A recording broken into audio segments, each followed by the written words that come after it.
Matrix and determinants का revision हम जो है आपका स्टार्ट कर रहे हैं। एट फर्स्ट देखते हैं determinants.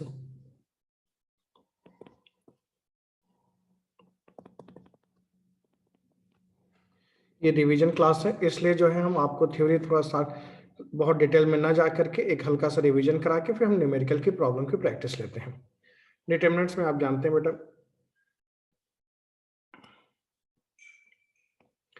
A B C D E F G H I, ये एक डिटर्मिनेंट्स हमने लिया। First row, second row, third row होती है। First column, second column, third column. Horizontal line को आप रो से, वर्टिकल लाइन को कॉलम से कहते हैं। ये जो डिटर्मिनेंट्स आपकी हैं 3x3 के डिटर्मिनेंट्स होती हैं। डिटर्मिनेंट्स जो है 3x3 के डिटर्मिनेंट्स होती हैं। प्रॉपर्टीज ऑफ डिटर्मिनेंट्स में आप देखते हैं first heading, properties of determinants.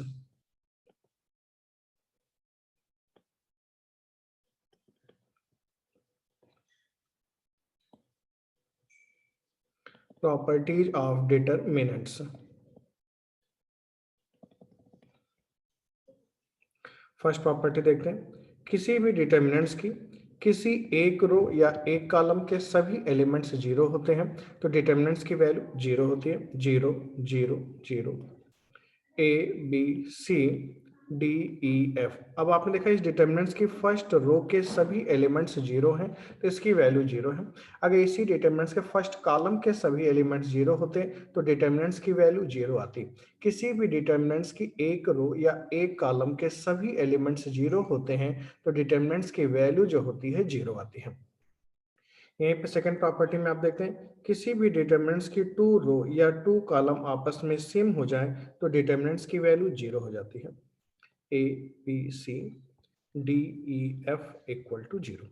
कहीं भी कोई भी डिटर्मिनेंट्स अगर आपको गिवन है उसकी टू रो या टू कॉलम के सभी एलिमेंट सेम आते हैं तो डिटर्मिनेंट्स की जो वैल्यू होती है जीरो आती है।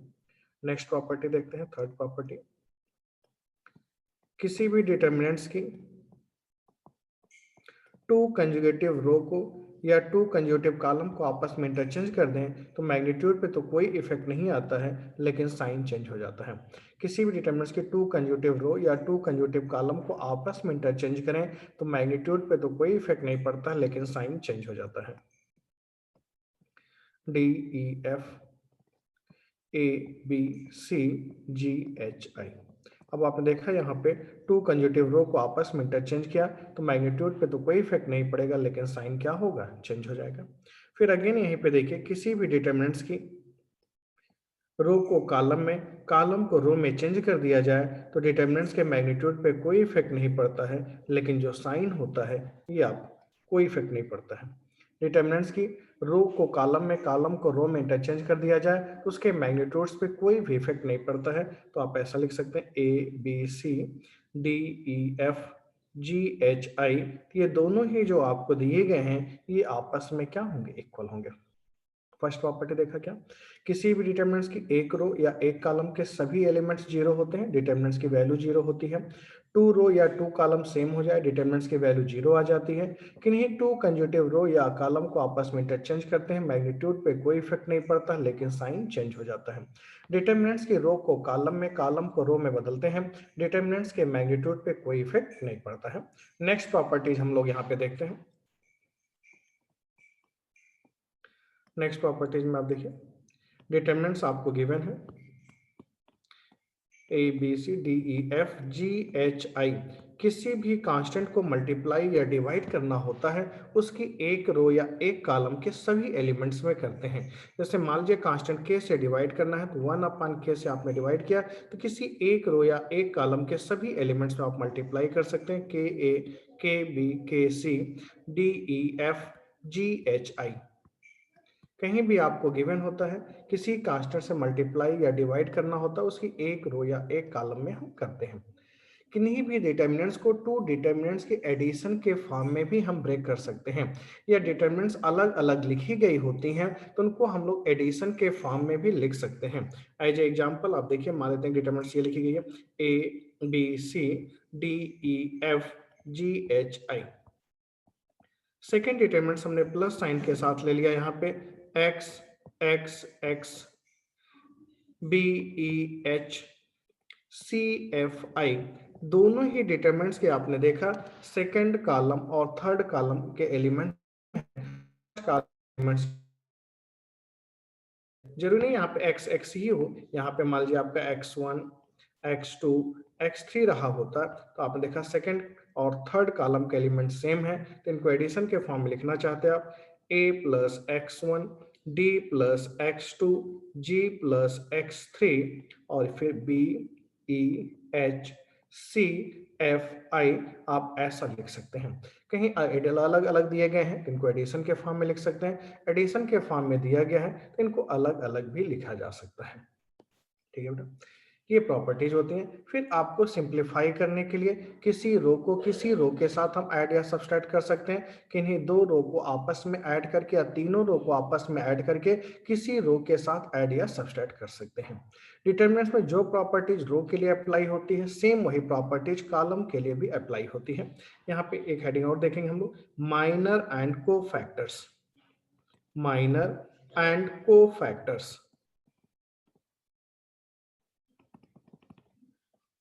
इसमें एक पॉइंट आप लिखेंगे, minors are taking without sign, cofactors are taking with sign. Minors are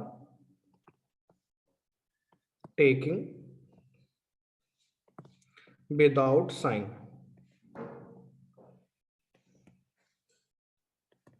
को फैक्टर्स आर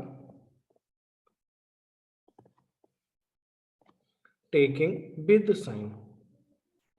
माइनर्स को हम विदाउट साइन लेते हैं, लेकिन जो हमारे को फैक्टर्स होते हैं उनको हम विद साइन लेते हैं। ये क्या होता है बेटा, जैसे देखो यहाँ पे ए आई जे, इसको फाइंड आउट करते हैं विद साइन -1 की पावर आई प्लस जे, और ये डिटरमिनेंट्स बनाया हमने -1 की पावर आई प्लस जे, तो यहाँ पे विद साइन हमने लिया तो इसे आपको फैक्टर्स कहेंगे।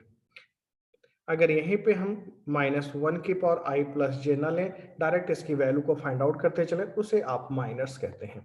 एज एग्जाम्पल ये एक डिटरमिनेंट्स हमने ले लिया है 1 2 3 3 1 2 2 1 4, ये एक डिटरमिनेंट्स लिया, मान लेते हैं डेल्टा इक्वल टू दिस। ये जो बेटा A11 है, फर्स्ट वन है, वन को हम लोग फर्स्ट रो फर्स्ट कॉलम के एलिमेंट्स कहते हैं, तो इसको आप लोग रिप्रेजेंट करते हैं A11, इसको ऐसा लिख सकते हैं A11 A12 A13 first row first column का element, first row second column का element, first row third column का elements, A21 A22 A23 A31 A32 A33, इस पैटर्न पे हम लोग ले सकते हैं।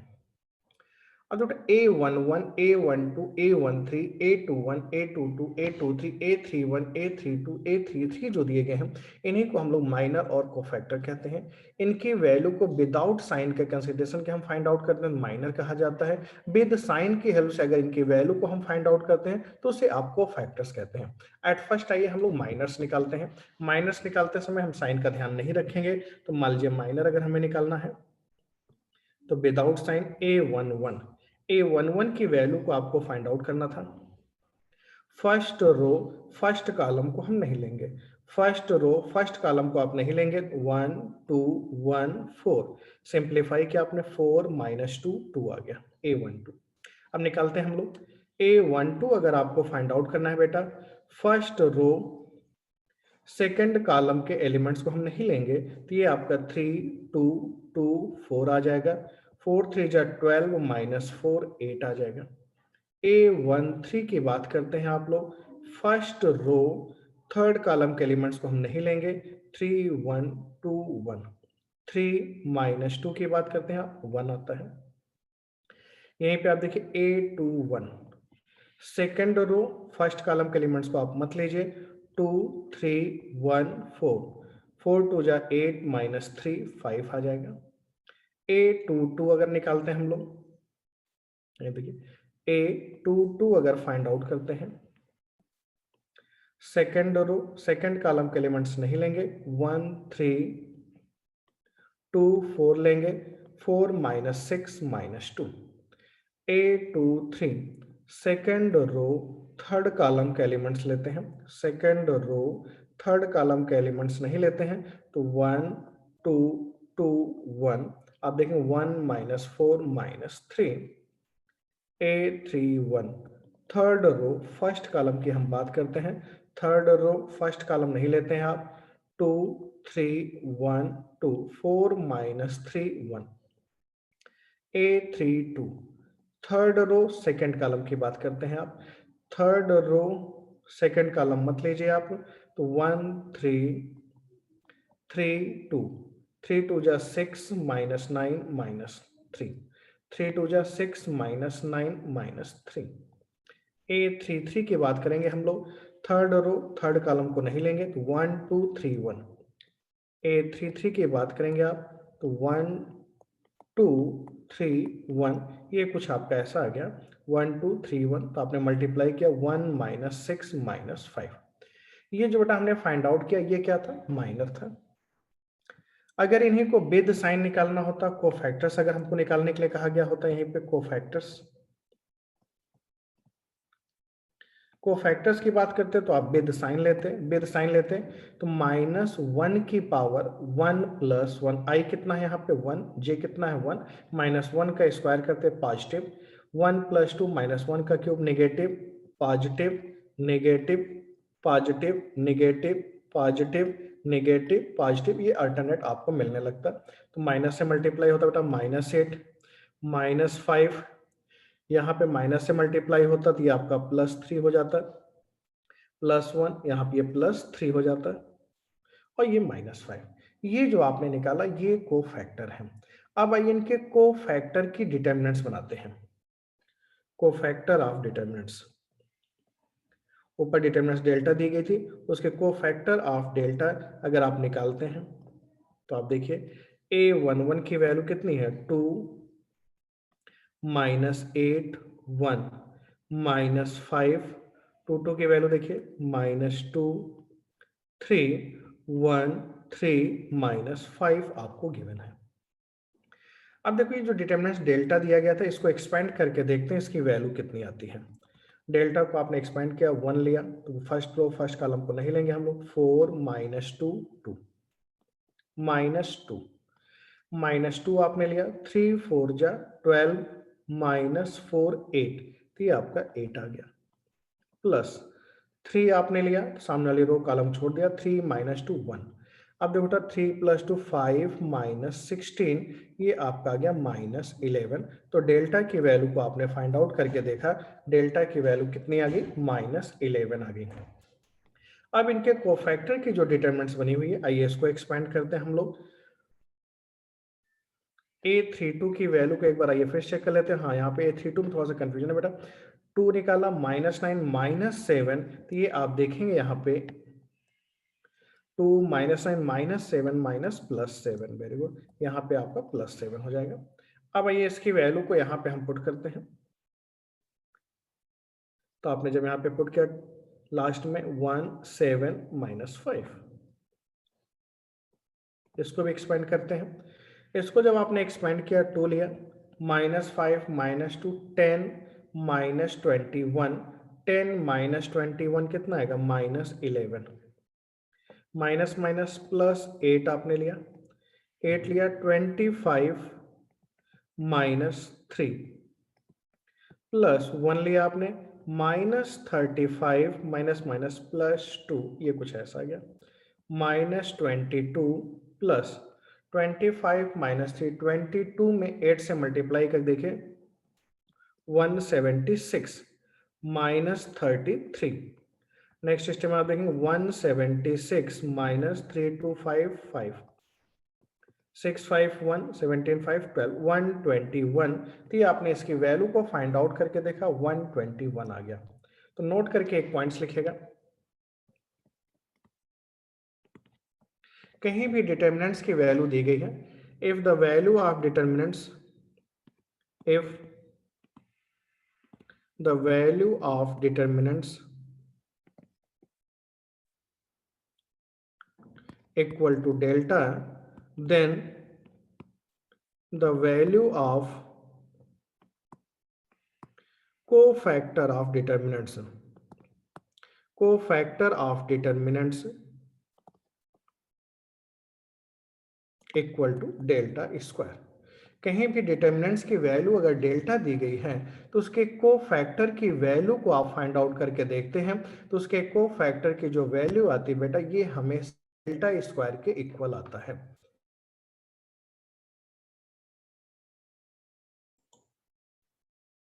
तो आपने देखा बेटा value of the cofactor of determinants हम लोगों ने फाइंड आउट किया, डेल्टा स्क्वायर आता है। नेक्स्ट हेडिंग डालते हैं हम लोग क्रैमर्स रूल।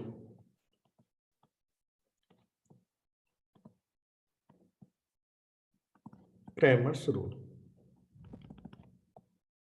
क्रैमर्स रूल जो है ये आपका इंपॉर्टेंट होता है। लीनियर इक्वेशन के सॉल्विंग के लिए हम लोग क्रैमर्स रूल का यूज करते हैं और आईआईटी में अधिकतर आप देखते हैं बेटा इन पे क्वेश्चन पूछा जाता है। तो हम लोग हेडिंग डालते हैं solving of linear equation. Cramer's rule का जो यूज होता है सॉल्विंग ऑफ लीनियर इक्वेशन के लिए हम लोग इसका यूज करते हैं। 3 लीनियर इक्वेशन लेते हैं आप लोग, a1x plus b1y plus c1z equal to d2 given है, a3x plus b3y plus c3z equal to d3 आपको गिवन है। 3 लीनियर इक्वेशन दी गई है, तो कहीं भी 3 लीनियर इक्वेशन गिवन होती है, इनको सॉल्व करने के लिए हम लोग क्रैमर्स रूल का यूज करते हैं। इसमें सबसे पहले जो हम लोग डेल्टा को फाइंड आउट करते हैं। डेल्टा जो है आपके एक्स वाई और जेड के कोफिशिएंट की डिटर्मिनेंट्स को रिप्रेजेंट करता है। एक्स वाई जेड कोफिशिएंट क्या, a1 b1 c1, a2 b2 c2, a3 b3 c3।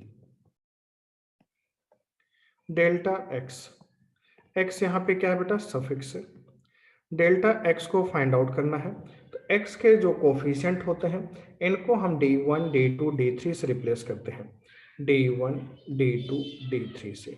बाकी y और z को एज इट इज रहने दीजिए आप, b1 b2 b3 c1 c2 c3। Delta y को आपको फाइंड आउट करना था। डेल्टा y को फाइंड आउट करने के लिए अगेन y के कोफिशिएंट्स को आप d1 d2 d3 से रिप्लेस कर दीजिए, a1 a2 a3 d1 d2 d3 c1 c2 c3। Delta Z find out करना है आपको, एक्स वाई के कोफिशिएंट को एज इट इज रहने देंगे, a1 a2 a3 b1 b2 b3। इसके कोफिशिएंट को फाइंड आउट करने के लिए हमने रिप्लेस कर दिया d1 d2 d3 से। तो ये आपने देखा डेल्टा था एक्स वाई जेड के coefficient, delta suffix x find out करना था, एक्स के कोफिशिएंट को d1 d2 d3 से। डेल्टा वाई फाइंड आउट करना था, वाई के कोफिशिएंट को d1 d2 d3 से। डेल्टा जेड फाइंड आउट करना था, जेड के कोफिशिएंट को हम लोगों ने d1 d2 d3 से रिप्लेस कर दिया। अब देखिए एक्स की वैल्यू को फाइंड आउट करना होगा। एक्स के लिए हम लोग क्या लिखेंगे, delta X upon delta. Y की वैल्यू को फाइंड आउट करनी है आपको, delta Y upon delta. Z की वैल्यू को फाइंड आउट करना होगा, delta Z upon delta. X को फाइंड आउट करना है बेटा delta X upon delta, Y को फाइंड आउट करना है delta Y upon delta, Z को फाइंड आउट करना है तो डेल्टा जेड अपॉन डेल्टा। इस तरीके से इसकी वैल्यू को हम लोगों ने फाइंड आउट कर लिया एक्स वाई जेड। अब नोट करके पॉइंट्स लिखिएगा आप लोग। If delta equal to zero, at first आप जानते हैं बेटा न्यूमरेटर अपॉन डिनोमिनेटर आता है, denominator does not equal to zero. आप देखो अगर डेल्टा जीरो आएगा तो प्रॉब्लम्स आएगी। तो फर्स्ट केस हम देखते हैं if delta does not equal to zero. अगर डेल्टा की वैल्यू जीरो नहीं है तो जो भी सिस्टम होगा उसका सिस्टम ऑफ इक्वेशन एग्जिस्ट करेगा और उसको सोल्यूशन मिलेंगे, एक्स वाई और जेड की यूनिक वैल्यू मिलेगी। तो हम लिखते हैं बेटा if delta does not equal to zero then system of equation has consistent, then the system of equation has consistent and unique solution। ये सिस्टम ऑफ इक्वेशन एग्जिस्ट करेगा और इसको जो है आपका यूनिक सोल्यूशन मिलेगा। यहीं पे आपने डेल्टा को फाइंड आउट किया, डेल्टा इक्वल टू जीरो आ गया। अगर डेल्टा जीरो आ गया तो फिर आप चेक कीजिए डेल्टा एक्स और डेल्टा वाई और डेल्टा जेड, तीनों में से किसी एक को जीरो नहीं होना चाहिए। डेल्टा तो जीरो है, delta X, delta Y, delta Z में कोई भी एक जीरो नहीं है, तब आप कहेंगे inconsistent and no solution. Inconsistent and no solution. और बेटा यहीं पे अगर आपने फाइंड आउट करके देखा, डेल्टा भी जीरो आ रहा है, delta X, delta Y, delta Z, चार के चारों ही जीरो आपको मिल रहे हैं। डेल्टा तो जीरो आ ही रहा है, delta X, delta Y, delta Z, चार के चारों जीरो मिल रहे हैं। इन दिस केस आप कहोगे consistent and infinite solution. Therefore, this system of equation has consistent and infinite solution.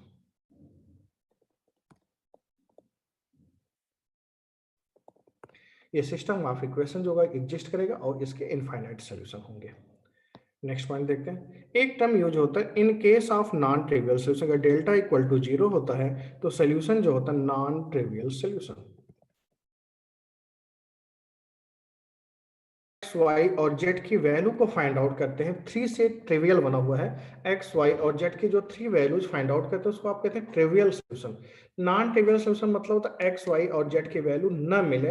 X Y और जेड की वैल्यू कब नहीं मिलती है? जब डेल्टा की वैल्यू क्या होती है? जीरो होती है। In case of non trivial solution आप कहेंगे delta equal to zero.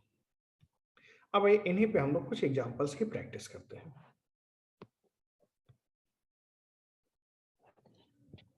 First example लेते हैं। If delta r equal to r minus 1 r, where r belongs to natural number, then find out the value of 10th root of summation of r equal to 1 to 1024। Delta की value कितनी आएगी ये आपको बताना होगा। Eight first आप try कीजिए, फिर इसको हम आपको बताते हैं।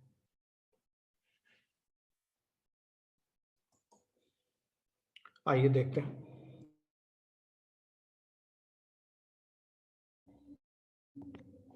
Delta R equal to R square minus R minus 1 का whole square, summation of R equal to 1 to 1024 delta R, zero का स्क्वायर प्लस 2 आप लिखते हैं, 2 का स्क्वायर माइनस 1 का स्क्वायर प्लस 3 का स्क्वायर माइनस 2 का स्क्वायर, 4 का स्क्वायर माइनस 3 का square and so on. Last में आप चलते चले जाएंगे तो लास्ट टर्म जो आपका डेल्टा आर आएगा 1024 का स्क्वायर माइनस 1023 का स्क्वायर, कुछ ऐसा आ जाएगा। अब आप पैटर्न देखिए कैसा कैंसिल हो रहा है, positive negative, positive negative, positive negative, positive negative, positive negative cancel out. तो दिस इक्वल टू आपको मिल गया summation of R equal to 1 to 1024 delta R equal to 1024 का स्क्वायर, 1024 का स्क्वायर 2 की पावर 10 का स्क्वायर 2 की पावर 20। नेक्स्ट स्टेप में हमने इसका 10th रूट आपको फाइंड आउट करना था। 10th root of this R equal to 1 to 1024 delta R equal to 2 की पावर 20 होल पावर में 1 बाई 2 की power 20 whole power 1 by 10, this equal to 2 का स्क्वायर इक्वल टू 4। तो ये आपने इसका आंसर देखा, ये आपने इसका आंसर फाइंड आउट कर लिया। इसकी वैल्यू कितनी आ गई? 4 आ गई। नेक्स्ट एग्जांपल लेते हैं। If P, Q, R are the angles of a triangle, then find out the value of this tan P 1 1 1, tan Q 1 1 1 tan r, 1 1 tan r, then find out the value of this. अगर P Q R जो है किसी भी triangles के अगर angles को represent कर रहे हैं तो tan p 1 1 1 tan q 1 1 1 tan r की वैल्यू कितनी आएगी ये आपको फाइंड आउट करना होगा। इसको आप निकाल के बताएंगे। आइए देखते हैं,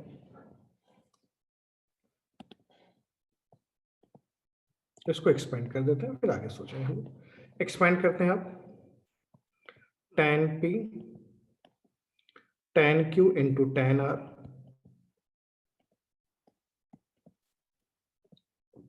-1 -1 आपने लिया, tan r -1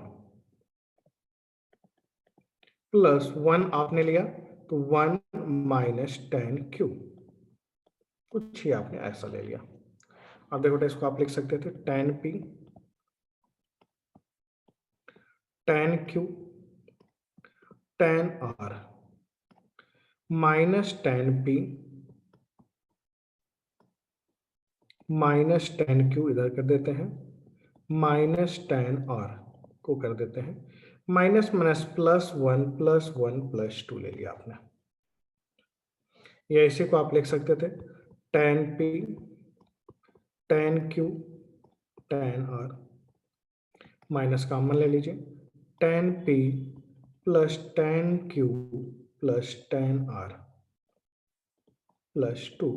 और आप सब जानते हैं किसी भी ट्रायंगल में tan p plus tan q plus tan r की जो वैल्यू होती है tan p into tan q into tan r के इक्वल होती है।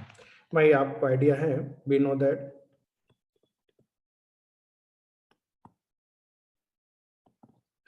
P plus Q plus R equal to 180 degree, तो पाई माइनस R, tan से ऑपरेट किया, both side tan A plus tan B एक स्टेप डायरेक्ट कर रहे हैं, divided by 1 minus tan P tan Q equal to tan pi minus R minus tan R। जैसे cross multiply करके आप देखोगे tan P plus tan Q plus tan R की वैल्यू tan P tan Q tan R के equal आ रही, cancel हो गया, तो फाइनल आंसर आपका कितना आ गया, 2 आ गया। ठीक है बेटा, नेक्स्ट एग्जांपल लेते हैं।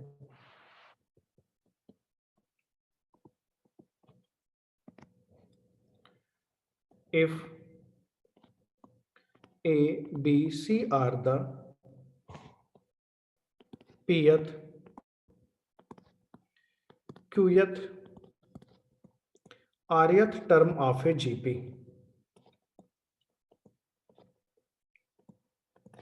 if A B C are the pth qth rth term of a GP, then find out the value of the determinants log of A, log of B, log of C, P Q R 1 1 1। अगर A B C are the pth qth rth term of a GP हैं तो find out the value of determinants, determinants की value कितनी होगी ये आपको find out करना होगा। आइए देखिए हम करते हैं। Let first term of a GP is a capital A and common ratio is R. हम लोगों ने ऐसे एज्यूम कर लिया जीपी का बेटा फर्स्ट टर्म जो है कैपिटल ए है, कॉमन रेशियो आर है। क्वेश्चन में गिवन है पीएथ टर्म ए है, दैट मींस ए आर की power P minus 1 equal to A. Qth term B है, ए आर की power Q minus 1 equal to B. Rth term ये है, A R की power R minus 1 equal to कितना, C. Taking the log both the sides, तो आप यहाँ से लॉग ए की डायरेक्ट लिख देते हैं ऊपर। अब देखिए जो डिटर्मिनेंट्स आपको गिवन था, डिटर्मिनेंट्स में लॉग ए की वैल्यू लिखनी थी आपको, तो log of A plus P minus 1 log of R. Log of B की वैल्यू लिखनी थी, तो log of A plus R minus 1 into log of R. Log of A plus R minus 1 into log of R, ये आपने किसकी value को रख दिया, ए बी और सी की वैल्यू को आपने पुट कर दिया, A B C. log a log b log c की वैल्यू रखा है। नेक्स्ट कॉलम में क्या है, p q r 1 1 1। अब इस डिटर्मिनेंट्स को देखो बेटा, हम लोग टू डिटर्मिनेंट्स के एडिशन के फॉर्म में ब्रेक करते हैं। सेकंड और थर्ड कॉलम को सेम रखते हैं। फर्स्ट कॉलम के एलिमेंट्स को टू डिटर्मिनेंट्स की एडिशन के फॉर्म में अगर ब्रेक किया जाए तो क्या ऐसा लिखे हम लोग, p q r 1 1 1 plus second में भी इसी को लिखते हैं as it is, p q r 1 1 1। अब देखो log a plus p minus 1 को log a कॉमन ले लिया आपने, log ऑफ a कॉमन ले लिया, 1 1 1। p minus 1 log of r, q minus 1 log of r minus 1 log of r common ले लिया आपने। फर्स्ट डिटरमिनेंट्स के फर्स्ट और थर्ड कॉलम सेम है, डिटरमिनेंट्स वैल्यू 0। यहाँ पे p minus 1 q minus 1 r minus 1 c2 minus c3 कर दें, अगर हम सेकंड कॉलम में थर्ड कॉलम को माइनस कर दें तो फर्स्ट और सेकंड कॉलम सेम हो जाएंगे, इसकी वैल्यू भी कितनी आ जाएगी, 0 आ जाएगी। तो वैल्यू ऑफ द डिटरमिनेंट्स कितना आ जाएगा, 0 आ जाएगा। तो इसका आंसर कितना आ जाएगा, 0 आ जाएगा। नेक्स्ट एग्जांपल लेते हैं।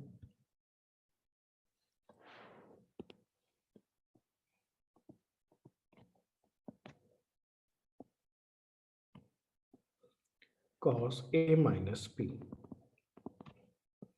cos b minus p, cos of c minus p, cos a minus q, cos of b minus q, cos of c minus q, cos of a minus r, cos of b minus r, c minus r। ये एक determinants आपको given है। अब आइए बेटा इस question को solve करके हम आपको मल्टीप्लिकेशन ऑफ डिटरमिनेंट्स भी एक्सप्लेन कर देंगे। मल्टीप्लिकेशन ऑफ डिटरमिनेंट्स में रो को रो के साथ भी कर सकते हैं, रो को कॉलम के साथ कर सकते हैं, आसान होता है। अभी हम आपको जब मैट्रिक्स डिस्कस करेंगे कल, तो वहां पे जो है हम आपको मैट्रिक्स का भी मल्टीप्लिकेशन सिखाएंगे। लेकिन डिटरमिनेंट्स के मल्टीप्लिकेशन में क्या होता है, किसी को किसी के साथ, मतलब रो को रो के साथ, रो को कॉलम को कॉलम को कॉलम, कॉलम को रो के साथ आप मल्टीप्लाई कर सकते हैं। आइए देखते हैं यहाँ पे। एट फर्स्ट इसको तो फॉर्मूले से हमें ब्रेक करना होगा।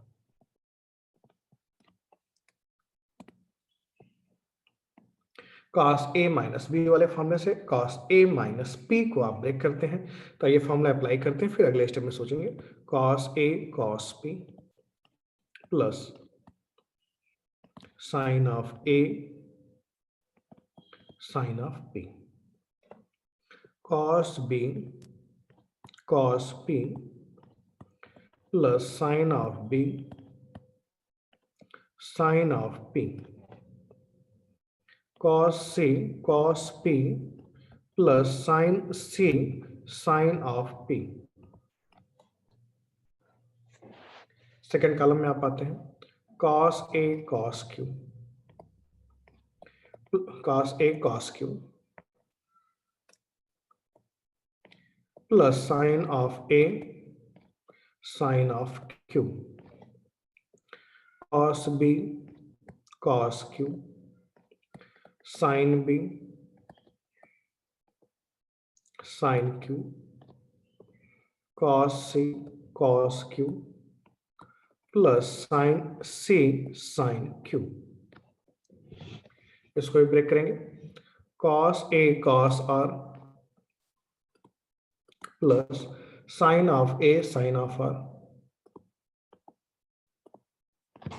cos b cos of r sin b sin of r,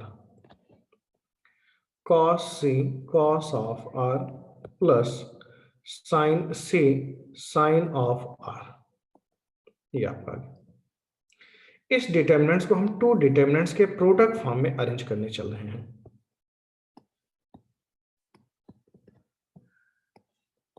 बहुत ध्यान से देखेंगे आप। cos A cos B, cos A cos B, sin A sin P, cos A cos P sin A sin P, 1 into 0। A 1 1 हमने लिया। First रो का रो के साथ हम कर सकते थे, रो का कॉलम के साथ करते, तो आपने यहाँ पे cos A cos P sin A sin P 0 ले लिया, ठीक है। फिर आप देखिए cos A 1 2, cos A first row second row के साथ ले सकते हैं, cos A cos Q sin A sin Q 0। A 1 3 है फर्स्ट रो, थर्ड रो भी हम ले सकते हैं, हमने कहा ना हम रो को रो के साथ, रो को कॉलम के साथ, cos A cos R sin A sin R 0। Second row को फर्स्ट रो के साथ, सेकेंड रो क्या है cos B cos P sin B sin P 0, cos C cos P sin C sin P 0। ये आपका आ गया। अब देखिए सेकंड डिटर्मिनेंट्स की किसी एक रो के सभी एलिमेंट्स या कॉलम के सभी एलिमेंट्स क्या है 0 है। जैसे ही देखा एक रो या कॉलम के सभी एलिमेंट 0 तो उसकी वैल्यू 0। आपने देखा बेटा इस क्वेश्चन का आंसर क्या आ गया 0 आ गया, ठीक है। नेक्स्ट एग्जांपल में आते हैं आप।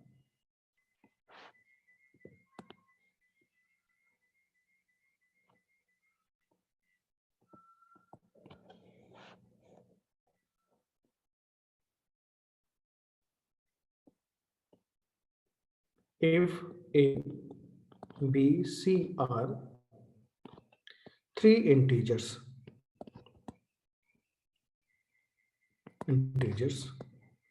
in AP lying between 1 to 9,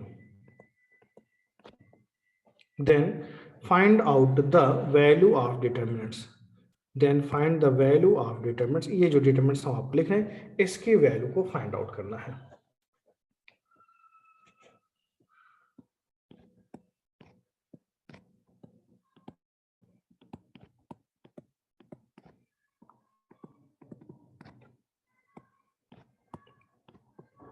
find out the value of determinants. ये जो डिटरमिनेंट्स आपको दी गई है इसकी वैल्यू को फाइंड आउट करना होगा। आइए देखते हैं हम लोग सॉल्यूशन में आते हैं। तो आपने देखा बेटा ए बी सी, यहां पे आप देखेंगे ए बी सी जो आपको गिवन था,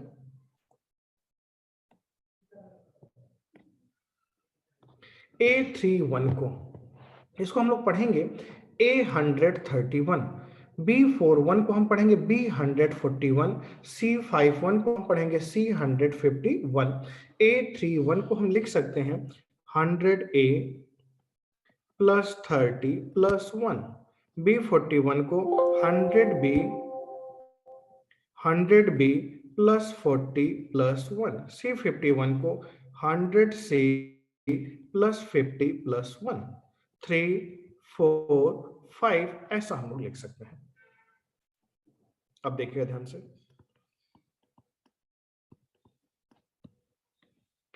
फर्स्ट रो में हम 100 से मल्टीप्लाई करते हैं और बाहर 100 से डिवाइड कर दिया, कोई इफेक्ट नहीं पड़ेगा।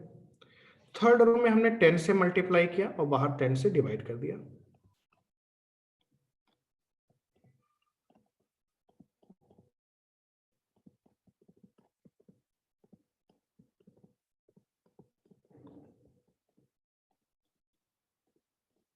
प्लस 1 लिख दिया आपने। अब नेक्स्ट स्टेप में आप आ जाएंगे 1/1000। अब देखो बेटा R2 के स्थान पे हम क्या करने जा रहे हैं, R2 minus R1 plus R3। First और थर्ड रो को आपस में ऐड करके हम सेकेंड रो के साथ माइनस कर रहे हैं। तो 100A प्लस 30 माइनस किया आपने 1, 100B प्लस 40 माइनस किया 1 1। यहां से आप देखिए 3 4 5 किया तो 10 कॉमन ले लिया, ऊपर से 100 कॉमन ले लीजिए तो ए बी सी आपका आ गया। इसको आप एक्सपेंड कर दीजिए। देखो बेटा जैसे ही आपने इसको एक्सपेंड किया, ए 5 माइनस 4 1 आएगा, माइनस बी आपने लिया तो 5 माइनस 3 2b प्लस सी आ गया। यहां से देखा a plus C equal to 2b आ गया, और क्वेश्चन में गिवन है a b c are in AP। a b c AP में है तो ये वैल्यू ऑफ द डिटरमिनेंट जो है, इसकी वैल्यू जो है आपकी कितनी आ जाएगी, 0 आ जाएगी। ठीक है बेटा, ये आज हमने आपको डिटरमिनेंट्स की प्रैक्टिस कराई, इसको आप कर लीजिए। नेक्स्ट वीडियो में इसके आगे हम लोग कंटिन्यू करेंगे।